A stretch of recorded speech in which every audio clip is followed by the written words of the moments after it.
ये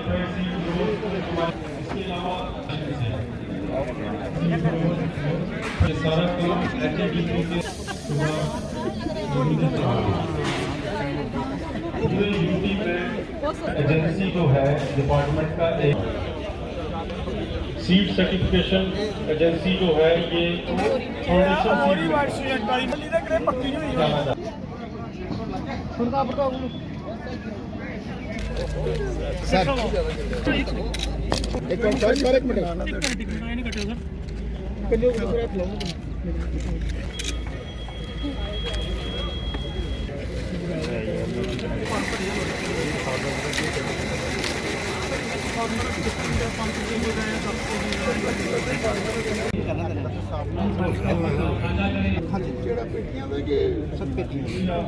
सर बनाने सर कुछ एडिशनल मतलब डिवाइडिंग कर लिया ना दो बक्से का सर दो बक्से तीन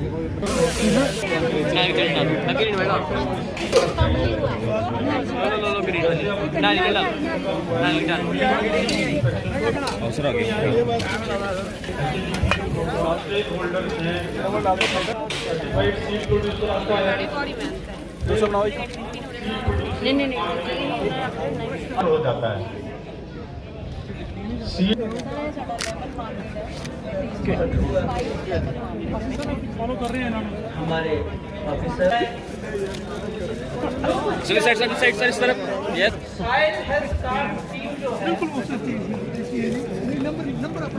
ये गवर्नमेंट ऑफ जो कि डिपार्टमेंट ऑफ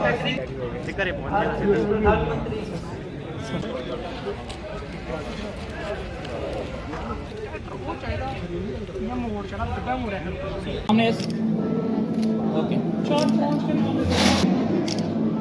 श्रीमती राजकुमारी जी कृपया मंच पर आप चंगी से हैं मैम सामने सर सामने यस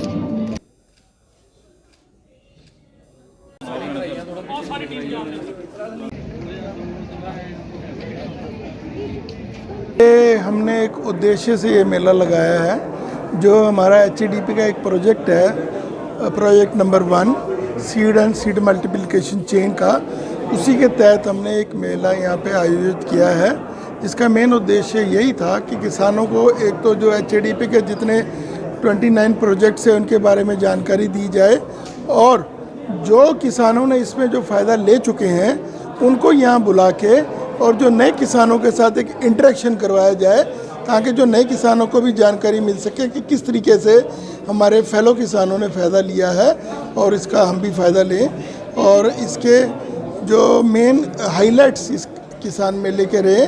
कि जो हमारी बहनों ने बड़ा रिमार्केबल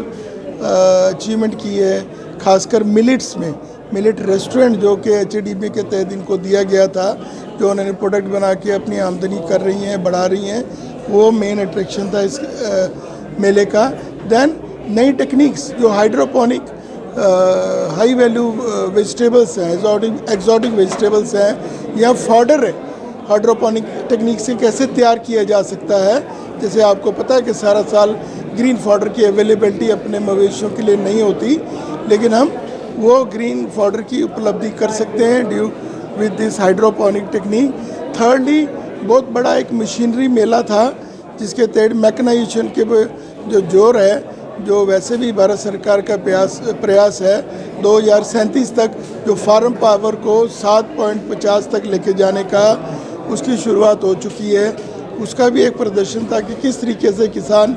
अपनी मशीनरीज खरीद के एचडीपी से फ़ायदा लेके और अपनी लेबर कंपोनेंट कम कर सकते हैं, लेबर पर डिपेंडेंसी कम कर सकते हैं, वो भी हमारी अट्रैक्शन रही। देन मशरूम एपीकल्चर और अलग जो एलाइड डिपार्टमेंट के जो हॉर्टिकल्चर के भी, जैसे कि बागवानी में कैसे किसान हमारे जा सकते हैं, स्ट्रॉबेरी कैसे उगा सकते हैं, इस सारी प्रोजेक्ट्स के ऊपर आज जानकारी दी गई किसानों को। और मैं समझता हूँ किसान मेलों का यही लक्ष्य होता है कि किसानों को नई टेक्निक्स और आपस में इंटरेक्शन करवाया जाए। जो एक रफ अनुमान है, एग्जैक्ट तो नहीं मैं बता पाऊँगा, लेकिन 400 से ऊपर किसान जो मुझे लगता है इस किसान मेले में आए हैं। और किसानों की संख्या अगर मैं कहूँ तो तकरीबन अगर हम बाहर और अंदर दोनों में 100 से ज़्यादा स्टॉल लगे हुए थे, जहाँ पे किसान एक एक स्टॉल पे जाके जानकारी ले सकते थे। इवन जो सोलर जो पावर का इस्तेमाल कैसे किया जाए उसके लिए भी जकीडा का भी एक स्टॉल था, जिसके तहत सोलर पंप्स या अपने घर के लिए सोलर बिजली कैसे इस्तेमाल की जाए सोलर एनर्जी का, उसके ऊपर भी जानकारी थी। और इसके अलावा बैंकर्स को भी बुलाया गया था ताकि वो किसानों को क्रेडिट की फैसिलिटी या किसान क्रेडिट कार्ड की जानकारी भी दे सकें। किसान मेला जो हमारे लखनपुर रिवाज पैलेस में आयोजित किया गया, तो यहाँ पर बहुत सारी प्रदर्शनियाँ थी। हर डिपार्टमेंट का वो था, लोकल्स थे, डीलर थे, फिर जो ट्रैक्टर के जो मालिक थे, कंपनियों के मालिक थे, उन्होंने सभी ने यहाँ पर प्रदर्शनी जो है वो अपने अपने तौर पे लगाई थी। सब्जी वाले, हार्टिकल्चर, जो भी जितना भी था, तो हूँ कि हर आदमी इस मेले से जुड़ना चाहिए ताकि लोगों को सरकार के प्रोग्रामों का जो है वो पता लगना चाहिए। इस तरह के मेले जो है और भी किसानों के लिए लगाए जाए इन फ्यूचर भी। देखो, ये मेले अगर लगेंगे तो किसान जो है वो जागरूक होगा और किसान जो है वो अपनी जो सब्सिडी पे जो जितने भी जो चीज़ें मिल रही हैं, ट्रैक्टर से लेकर और खुरपी कताली तक जो मिल रही है उसमें सब्सिडी है, और किसान को इसके बारे में पूरा पता होना चाहिए ताकि किसान जो है वो ज़्यादा से ज़्यादा जो है वो लाभ उठा सके।